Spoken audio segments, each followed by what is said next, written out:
everybody, welcome back to the show. Thank you very much for tuning in to Ray Jensen Radio Podcast.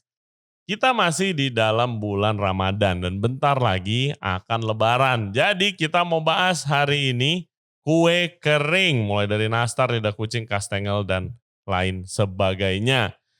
Tamu kita kali ini namanya Natalie Kristianti. Dia adalah owner dari toko kue kering online namanya Nyonya Moy. Dan juga baking studio namanya Kulina Arts. Nah menariknya dia ini tadinya cuma mau bikin baking studio. Tapi karena pandemi dia ingat dia pernah belajar resep-resep kue kering sama tantenya, Tante Moy. Dan dia jualan untuk bayar gaji staffnya. Dan viral kemarin dia bikin lidah kucing yang tengahnya itu ada Nutella, enak banget. Dan tokonya obviously sukses, sekarang besar, kuenya itu bisa di mana-mana. Nama tokonya itu Nyonya Moy. Nah pengalamannya pasti bisa menginspirasi kalian semua. Seperti biasa jangan lupa subscribe di Ray Jensen Radio YouTube channel, juga Spotify, Apple Podcast, Google Podcast, dan juga Anchor App. Instagram kita ada di Ray Jensen Radio. Bisa cek ke sana untuk further updates. Oke, without further ado, please welcome Natalie Kristianti dari Nyonya Moy. Enjoy the show.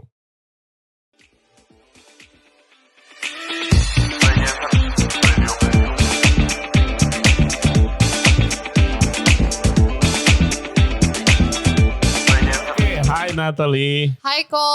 Welcome to the show. Thank Ini you. dia adalah chef owner dari Nyonya Moy yang jualan lidah kucing, nastar, kastengel, kue Kue kering. kering lainnya. Yes, kue kering. So kita di sini karena ini lagi bulan Ramadan, guys. Selamat menunaikan ibadah puasa buat yang merayakan. Gue dari dulu selalu penasaran gimana sistem orang yang jualan kue kering pada saat Ramadan karena pasti orderannya banyak banget. Betul. Yes, but first as always kita perkenalan dulu sama Boleh. listeners. Kayak what's your story? Kenapa bisa jualan kue kering? Oke, jadi sebelumnya sebenarnya gue itu nggak bisnis di F&B. Jadi bisnis gue itu lebih ke clothing line dulunya. Jadi kelar dari kuliah di LCB, balik ke Indo, my mom pengennya I bachelor. Tapi kan karena gue gak betah di Sydney, akhirnya... Kamu gak betah di Sydney? Gak. Why? Karena mungkin jauh dari keluarga kali ya. Oke. Dan gue memang family person banget gitu. Jadi gue balik ke Indo, pas udah balik ke Indo, my mom pengennya gue bachelor. Tapi karena gue gak memungkinkan balik ke Australia, akhirnya gue ambil di UPH, ambil marketing. Nah pas lagi di UPH itu, gue ngerasa kok sepi banget ya, cuma kuliah doang gitu, gak ngapa-ngapain. Akhirnya gue coba masuk ke clothing line yang which is memang my mom juga backgroundnya di clothing line gitu. Oke, so helping out at your mom's business. Betul. Oke. Nah abis itu lately gue ngerasa kayak, kok jiwa gue kayaknya bukan di clothing line ya gitu. Dan karena kan memang sebelumnya gue kuliah di LCB kan, ngambil pastry gitu. Cuma gak memungkinkan juga kalau gue di kos-kosan, pakai dapur kos-kosan buat jualan gitu kan. Terus kayak gak proper gitu. Akhirnya gue jalanin clothing line, terus udah gitu singkat cerita gue lulus. Udah lulus gue mulai bikin baking studio. Oke. Jadi gue punya baking studio. Namanya which? Namanya Kulina Arts. Kulina Arts. Yes. Oke. Dulu baking studionya udah berjalan sekitar 2 bulanan gitu. Tapi pandemik. Yes. Jadi after 2 bulan itu gue harus berhentiin semua. Gue harus postpone kelas. Yang akhirnya gak cuma postpone tapi cancel all the classes gitu. Iya. Oke, Kulina Arts ini pertama apa dulu? Jadi tempat ngeles masak sebenarnya kayak. Tempat ngeles baking. Iya, tempat les baking. Lu bangun 2 bulan setelah berjalan pandemi. Betul. Wow, jadi crazy. dulu tuh ada decorating class, ada croissant class, ada enterme, kayak gitu. Pokoknya berhubungan sama baking gitu. Iya, baking and pastry gitu ya. Oke. Terus pandemi itu lebih parah ya kalau misalnya kayak bisnis pastry. Masih bisa jualan online. Kalau kelas ya udah nggak bisa ngapa-ngapain. Bener banget kan. Karena kan kalau misalkan yang praktikal gitu kan pasti harus offline kan gitu. Dan memang sedikit Ada sih beberapa yang online juga, cuma kan kita nggak prepare untuk online gitu karena kita baru buka waktu itu. Terus udah gitu karena 2 bulan berjalan, sebenarnya bagus banget, jalannya lancar banget, terus 2 bulan harus berhenti, akhirnya pegawai gue pada pengangguran. Yeah, my God, how do you feel?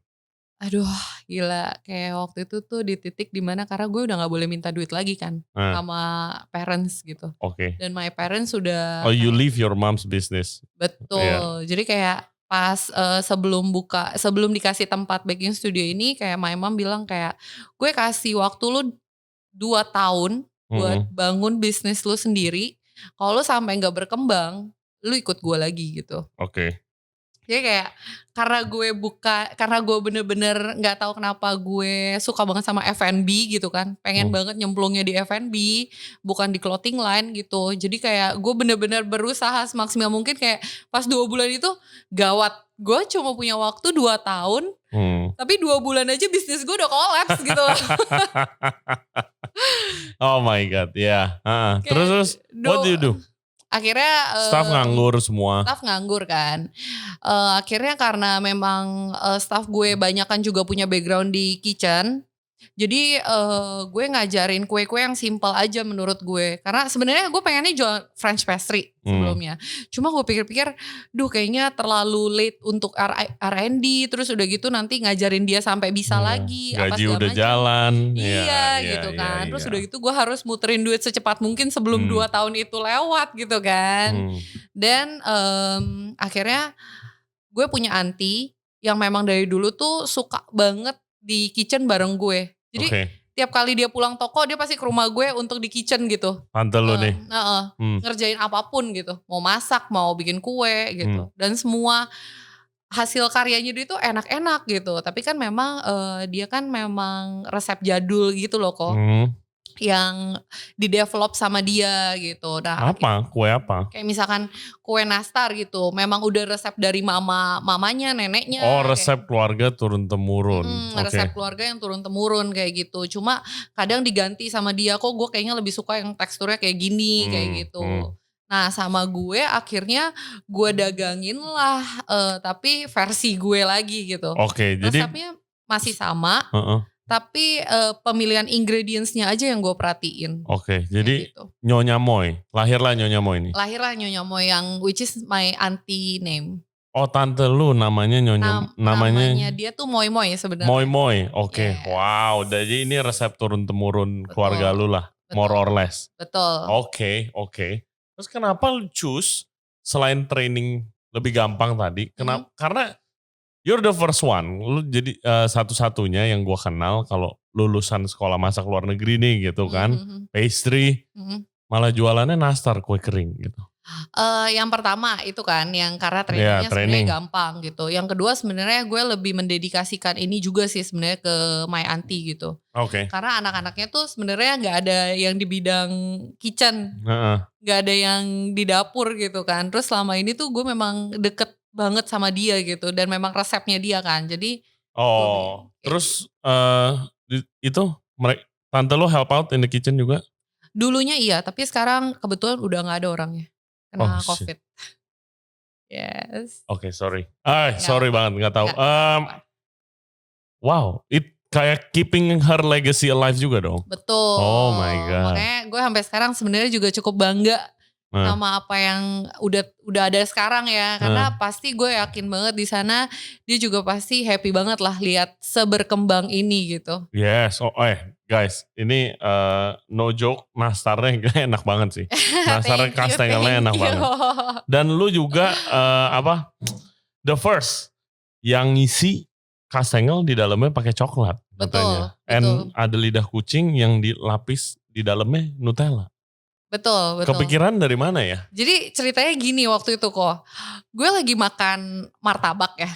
Martabak itu kan paling enak coklat keju. Coklat keju, iya kan? Susu top. Betul. Nah terus udah gitu gue lagi bikin kastengel. Kastengel itu kan sebenarnya basicnya itu cookies keju. Iya kan, cookies yang isinya bener-bener keju banget gitu. Nah akhirnya gue bilang kayak, kok kayaknya kalau keju banget juga terlalu biasa gitu ya. Akhirnya gue kayak pengen bikin coklat keju gitu. Akhirnya waktu itu gue lagi nyobain baking stick gitu. Ada salah satu merek gue suka banget makan itu gitu. Ya udah gue bikin dong, gue coba kan. Ih, pas mateng kok enak ya gitu. Ini gue banget nih gitu. Terus udah gitu, yaudah akhirnya gue bikin menu ini. Yeah, I have to say. Kalau untuk yang kastengel coklat ya. Iya, lu kasih istri gue kan kastengel coklat sama Nutella yang pakai Betul. lidah kucing pakai Nutella guys. Terus gue bawa ke bar gue. Gue bawa ke bar gue itu chef-chef lagi nongkrong semua. Gue kasih kayak nih. Apaan nih? Lidah kucing. Dalamnya ada Nutella. Semuanya kayak diem gitu kayak gila simple tapi kok kita gak ada yang kepikiran ya sebelum ini. Bahkan gue lagi develop beberapa menu yang nanti gak mau cuma Nutella sih kok. Kalau cuma bawa Nutella doang kayaknya gak asik ya, gak seru ya. Gue pengen bawa beberapa rasa yang lebih lagi gitu. Oke. Terus when itu lu mulai jualan nih? Lu mulai jualan, pas mulainya langsung rame kah? Jadi waktu itu sebenarnya nggak langsung rame. Jadi pertama kali itu bahkan sebenarnya gue itu jualannya roti bakso. Bukan cookies. Jadi waktu itu roti, itu juga salah satu one of the best sellernya. Rotinya tanpa pelembut tapi bener-bener bisa lembut banget gitu. Oh ini roti bakso yang manis itu daging. Ya? Oh my God, itu I love that. Nah terus udah gitu karena itu teman-teman gue ya kan pada ngepost-posting gitu. Dan waktu itu gue beruntungnya itu gue bukan Nyonya Moy pas lagi pandemi di mana influencer itu banyak yang kasih free apa sih? Free endorsement gitu. Oke. Jadi mereka kayak posting tapi ya mereka cuma terima barangnya doang gitu. Nah gue tuh kebantu banget lewat situ. Nah, gitu. Maksudnya influencer yang hits gitu yang betul. Okay. Free. Thank you for it. Thank you buat influencer yang ada. Oke, kebantu dari situ ya. Iya itu emang ngebantu banyak banget sih. Betul. Nah, kebetulan influencer yang gue kirim itu mereka suka dan beliin ke influencer lain. Oke. Gitu. Nah, waktu itu abis roti itu kayak kita kepikiran apa kita coba jual cookies ya. Maksudnya buat pendamping orang kalau misalkan roti kan biasanya cuma buat sarapan gitu kan, tapi kita pengen masuk ke snack juga gitu. Jadi Nyonya Moy ini nggak cuma breakfast, tapi ada snack, ada maksudnya kayak pencuci mulutnya gitu. Menu-menunya tuh kita arrange sedemikian mungkin biar orang tuh pagi, siang, malam tuh ada aja alasannya buat makan Nyonya Moy gitu loh. Oke. Nah waktu itu akhirnya kita coba nastar. Nah nastar pun influencer juga suka. Akhirnya bagi-bagiin ke teman-temannya sampai ke artis-artis juga. Oh. Gitu. Jadi waktu itu kayak kita juga kaget gitu. Kita gak pernah endorse artis tapi artis malah beli bahkan kasihin temennya gitu. Kadang malah beliin hampers buat keluarganya kayak gitu. Yes guys, ada yang lebih efektif lagi dari influencer. Kalau produk lo enak pasti dikasih ke orang. Betul. Tapi ini emang waktu gue coba nastar lu emang enak banget sih. Thank you. Resep dari tante lu, lu ubah. Boleh jelasin gak elevate-nya tuh kayak gimana sih? Apa rahasia perusahaan? Gue cuma ubah beberapa ingredientsnya aja sih. Mungkin kalau misalnya dulu mereka pakai butternya apa, gue ganti jadi butternya yang lebih premium untuk zaman ini gitu. Bukan lagi susah butter. Betul, lagi susah banget butter. Cuma akhirnya, nah inilah salah satu yang tadi lu bilang gimana nih caranya supaya menjelang Ramadan gitu persiapannya. Itu gue udah beli butter dari 5 bulan sebelum lebaran. Berarti which is berapa bulan yang lalu. So November?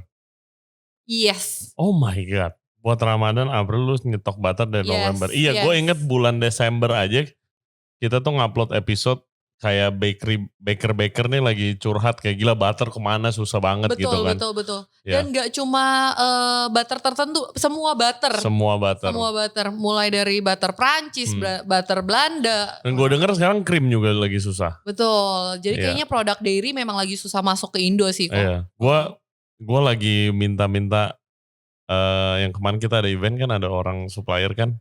Gue lagi minta podcast pengen buat klarifikasi gitu. perlu sih kayaknya. Kenapa susah banget gitu? Karena semuanya pasti lagi kesulitan. Apalagi mau Ramadan. Iya. Gak cuma butter kok. Keju pun susah banget. All dairy products ya. All dairy products. Sampai gue tuh juga pakai keju kan lumayan banyak ya. Iyalah, lihatlah. Ini Nastar keju. Ini ada keju edamnya, lidah kucing. Kastengel of course udah pasti keju. Betul. Yang paling makan banyak keju tuh kastengel ori ini. Kalau lu makan kayaknya lu makan keju gitu. Gak berasa makan tepung sebenarnya. Lebih ke keju. Nah itu gue pakai keju banyak banget dan gue tapi untungnya gue kebantu dari tahun sebelumnya. Jadi tahun sebelumnya itu gue sampai nyari-nyari di supermarket yang potongan kan gue pakai keju edam. Keju edam. Yes, yang bola merah itu kan. Gue tuh sampai nyari ke semua supermarket kecil yang ada potongan keju edam kecil walaupun satu slice gitu yang cuma 200 gram pun gue ambilin. Saking gak ada kejunya gitu. Tapi untungnya karena gue udah pernah ngelewatin tahun sebelumnya. Tahun ini akhirnya gue langsung beli semua 5 bulan sebelum. Oh my God. Jadi mau high season itu Lebaran, mau Chinese New Year, mau itu Natal, itu gue udah tahu. Oh, gue belajar dari kesalahan banget nih, belajar dari pengalaman gue kemarin gitu. Good for you. Dan gila butuh keberanian ya, karena zaman sekarang lagi ya kita tahu F&B lagi unclear gini kan. Betul. Kayak bisa aja lu nyetok 5 bulan nggak taunya ada lockdown lagi atau apa di in the future, terus tiba-tiba kayak ya nggak bisa jualan. Tapi nggak juga loh kok. Lockdown itu sama yang normal, online itu akan lebih kenceng pas lagi lockdown. Iya. Karena everyone kan belinya online kan. Not necessarily. Karena tergantung perekonomiannya. Kayak kemarin betul. Kalau gue liatnya, pengalaman gue sih ya, waktu yang PPKM. Tapi yang pertama banget. Pertama banget. Nah itu justru orang malah gak jajan. Kalau gue bilang, tapi waktu PSBB, waktu awal-awal banget, kita declare okay we have a pandemic, semua orang harus lockdown di rumah. Nah itu semuanya online jajan. Iya betul. Begitu apalagi yang kedua mall kurang. Tutup kan. Iya kayak gitu. Itu pengalaman gue sih. Kalau aku sih berasanya pas lagi lockdown malah memang. Jadi waktu itu sempet new normal. Nah itu udah mulai tuh kok kelihatannya menurun gitu kan. Nah terus udah gitu menjelang high season sebenarnya menurun kok. Iya. Nanti pas kayak misalnya Ramadan nih, biasanya kayak gini, Ramadan terus puasa 1 bulan sebelum nih, sebelum puasa ini yang sesepi-sepinya itu. Bukannya orang udah pada mesen ya? Enggak, buat ngirim-ngirimin pesannya itu pas lagi bulan puasanya. Oh iya pas bulan Ramadan ya? Tapi pas sebelumnya itu online tuh turun banget. Iya. Gue dulu awal-awal banget, this is years ago, gue pernah jualan pastry juga di rumah. Oh, oke. Instagramnya belum ada, gila gue tua banget kan guys. Jadi kayak itu patternnya begitu. Dari Desember tuh, kalau gue jualan kue pastry. Ya kan, Christmas rame, ya kan awal tahun ya masih ada rame. Begitu sebulan sebelum Ramadan kayak bener-bener kayak very quiet gitu kan. Nanti ada lagi waktu bulan Ramadan ya. Betul. Yes. Gimana? Kalau operasionalnya gimana sih? Gue penasaran deh. Apa lu udah freeze semuanya? Biasanya kan. Kalau dulu gue di Prancis, untuk Christmas, kan kalau di Prancis ada Christmas lock kan. Bûche de Noël tuh yang Christmas lock. Kayak lapis gulung lah guys bentuknya gitu. Itu dari bulan September udah pada di freeze. Wow. Mateng tapi ya? Itu kan yang udah di freeze. Terus habis itu jadi begitu keluar waktu Christmas ada orderan tinggal glazing. Oh berarti iya mateng ya? Iya. Oh oke. Gue lihat kayak ini kenapa banyak banget, ini kue apa? Gue bilang kan panjang-panjang. Oh enggak, ini buat Christmas katanya. Crazy. Karena ya itu kan kayak nastarnya Prancis gitu kan.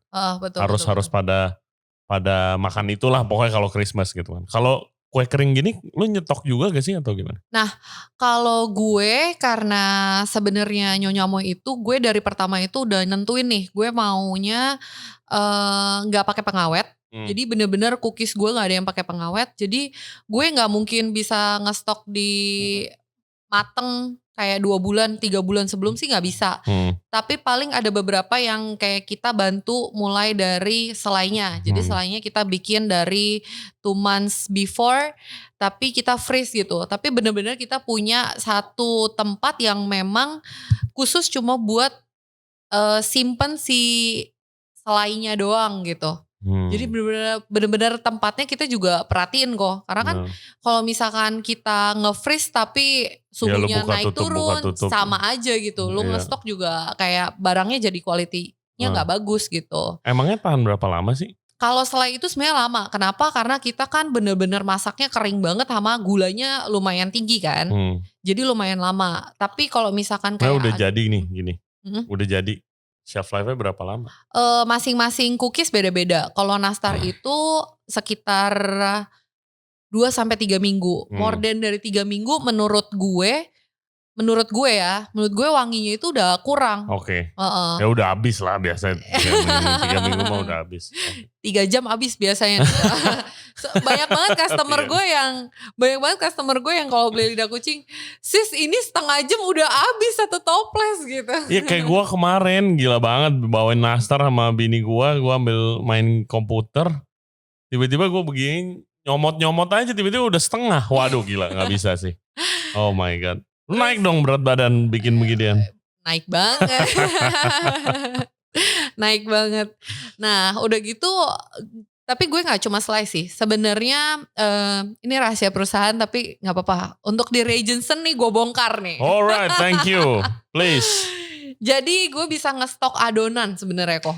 Jadi misalkan adonan nastar nih, kayak berapa putaran, kayak berapa resep gitu. Gue portion, abis itu gue freeze juga. Portion maksudnya bulat apa enggak? Enggak. Yang belum ditimbang. Oke. Jadi benar-benar bulk gitu masih ya. Itu gue freeze, kastengel juga bisa gue freeze. Yang nggak bisa cuma lidah kucing. Jadi nanti waktu lagi udah menjelang hari H nih, jadi kita tuh udah nggak ngadon lagi gitu. Karena ngadon tuh sama nimbang itu bener-bener proses yang lama banget loh kok. Dibandingkan buat. Jadi proses nimbang sampai ngadon itu hampir sama kayak proses kita buat sampai mateng. Lamanya karena kan kayak mecahin telur kayak gitu. Iya ya. Iya itu gitu. lupa. Iya. Ini kan kue-kue ini kan dan lapis legit gitu kan. Betul. Telurnya banyak banget. Lo ada lapis legit juga? Ada. Jadi gue kalau bikin lapis legit itu ada 1 orang yang khusus cuma mecahin telur dari pagi sampai malam. Iya, itu telurnya gila ya. Yes. Ribuan kali lu pakai kalau misalnya lagi bulan Ramadan gini. Oh my God. Bisa sampai ratusan kilo sih. Udah gitu bikinnya ribet banget lagi. Ribet banget. Ini kue Indonesia, kue kering dan jajanan pasar Indonesia selalu buat gue tuh kayak gila ini bikinnya tuh ribet, susah. Terus kayak lo harus gulung kan satu-satu kalau nastar. Kastengel juga kan, lo harus shaping kan. Kastengel coklat iya. Iya kan lo shaping. Kalau original gak usah shaping. Ya. Kan pakai cetakan gitu kan. Iya, staff lo banyak banget dong berarti. Untuk selama 2 tahun ini staff gue 12 orang adalah. Oke, ya gak gitu banyak ya. Enggak, makanya gue pikir. Gue denger cerita dari teman-teman gue yang punya kenalan atau punya toko kue, jualan nastar, kastengel itu tuh kalau misalnya bulan Ramadan harus cari kayak sewa jasa ibu-ibu gitu loh. Pada ngegulungin nastar, pada shaping karena kan banyak banget orderannya gitu kan. Kalau nggak pakai mesin, lo pakai mesin apa nggak? It's beautiful, it's kayak shape-nya bulat gitu. Puji Tuhannya gue baru beli mesin, tapi belum datang. Jadi untuk Ramadan ini kemungkinan sih gue pakai mesin sih, karena gue udah beberapa kali high season kan. Jadi gini kan kok, gue sebelumnya kan nggak boleh minta duit sama nyokap gue lagi kan. Jadi gue nggak bisa beli mesin tuh.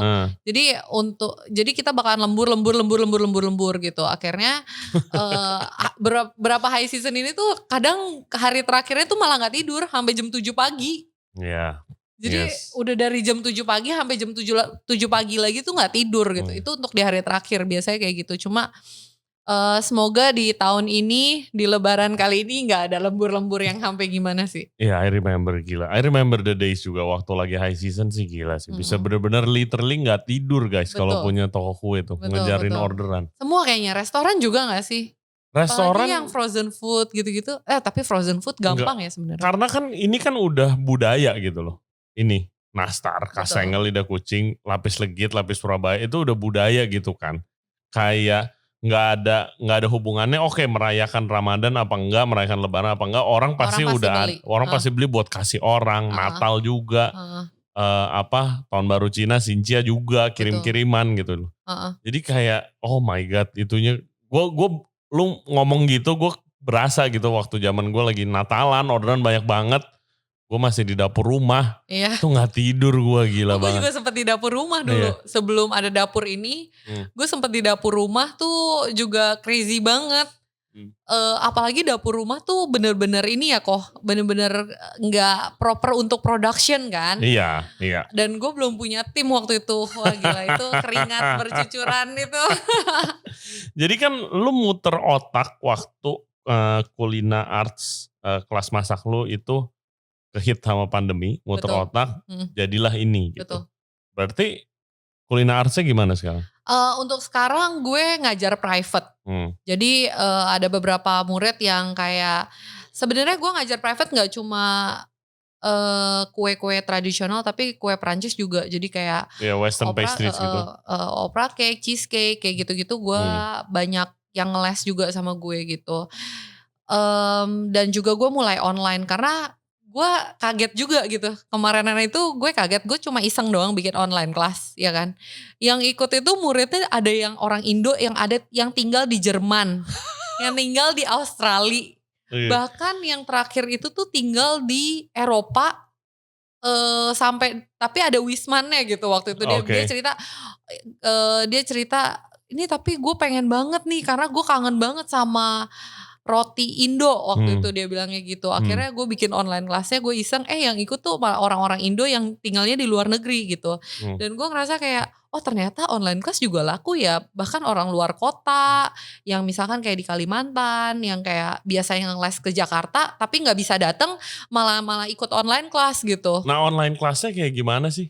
Kayak paint us a picture gitu, online kelasnya gimana?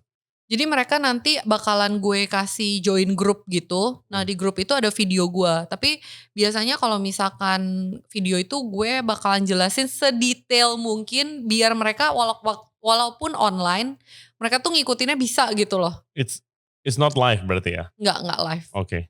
Karena kalau live menurut gue yang pertama waktu kan. Karena gue masih campur sama production di dapur gue. Terus yang kedua kalau nggak live bisa lebih detail sih. Kalau nggak live bisa lebih detail juga. Orang mau ngulang juga bisa kan kalau udah recording gitu kan. Ya sebenarnya yang gue tekankan adalah online kelas gue itu harus yang pertama resepnya harus bener dan harus detail. Itu sih kok. Itu kuncinya sih sebenarnya. Kita walaupun kita ngeles offline gitu ya, lu akan lupa juga anyway. Lu gak bisa ngulang, paling lu akan bertanya sama gurunya gitu. Tapi waktu online, lu bahkan bisa mengulang berkali-kali dan lu bisa catet gitu kan. Yang kayak gitu sih. Dan itu yang menarik dan gue baru sadar, oh iya ya bisa online class gitu. How much is the class? For the online class dari Natal ini? Beda-beda materi, beda-beda price. Jadi mulai dari 500.000 ada sampai 1,5 juta. Oke. Tergantung materinya. Kalau mau daftar gimana? Bisa ke Kulina Arts. Iya? Jualan dulu dong. Kulina Arts _ID Instagramnya. Kulina Arts _ID. Yes. Tapi kalau misalnya private, biasa gue extra charge gitu. Karena kan kita butuh, karena kan lagi pandemi kayak gini, gue maunya gak terlalu banyak orang kan. Jadi gue private gitu. Cuma boleh 1 atau paling banyak 2 orang. Nah udah gitu kan kita juga harus prepare bahannya. Jadi biasanya gue extra additional charge gitu. Oke. Oh fun. Oke. Mungkin kita Regency Radio harus ikut kelasnya nih. Boleh. Mantap. Gue udah lama banget gak bikin kue. Apalagi nasar. Dulu gue used to help out kalau oma gue tuh suka bikin nastar buat kirim-kirimin gitu. makan waktu banget sebenarnya sih kue kering. Seharian. Kue kering ini tuh makan waktu banget sebenarnya. Lo ada plan nggak selain kue kering mungkin nanti ke pastries gitu ke Belum. Karena gue ngerasa kue kering itu kalau misalkan pastry itu lebih ribetnya di penyimpanannya kan. Kulkas gitu ya. Kulkas, showcase kayak gitu-gitu. Sedangkan gue kan masih bagi tempat gue sama Kulina Arts nih. Nah hopefully sih tahun depan punya tempat baru untuk production Nyonya Moy. Amin. Yang proper, amin. Amin. Terus Kulina Arts bisa jalan online and offline gitu. Jadi kalau misalkan nambah varian lagi sih kayaknya gak bakalan jauh-jauh dari yang udah ada gitu. Paling kayak kayak creationnya Nastar misalnya lidah kucing Nutella biasanya jadi sekarang ada misalnya lidah kucing coklat tiramisu misalnya kayak gitu-gitu sih. Tapi kalau misalkan French pastry kayaknya enggak deh. Iya ini lidah kucing Nutella kayak ribet banget sih, patah sih kalau misalnya sering terjadi. Sering terjadi banget. Dan masuk, jangankan pas lagi bikin kok sebenarnya. Oh masukin ke dalam toplasnya itu aja penuh perjuangan sebenarnya. Jadi Nyonya Moy total jadi udah 2 tahun berarti? Hampir 2 tahun, 2 bulan lagi lah 2 tahun. Oke, waktu yang dikasih nyokap lo hampir habis tuh gimana jadi? Untungnya, it's safe to say, Untungnya pas mulai Nyonya Moy itu gue udah berusaha untuk udah nih lepas nih dari orang tua gitu kan. Ya sampai sekarang gue udah gak pernah minta dari orang tua lagi sih. Mantap, nice. Ya iyalah udah jalan begini. Udah jalan banget, udah cukup lah untuk. So what's next? Selain produk baru, what's next for Nyonya Moy and you? Ya itu nextnya gue kepengen banget gitu ya punya pabrik kue kering, pabrik ya Nyonya Moy lah ya.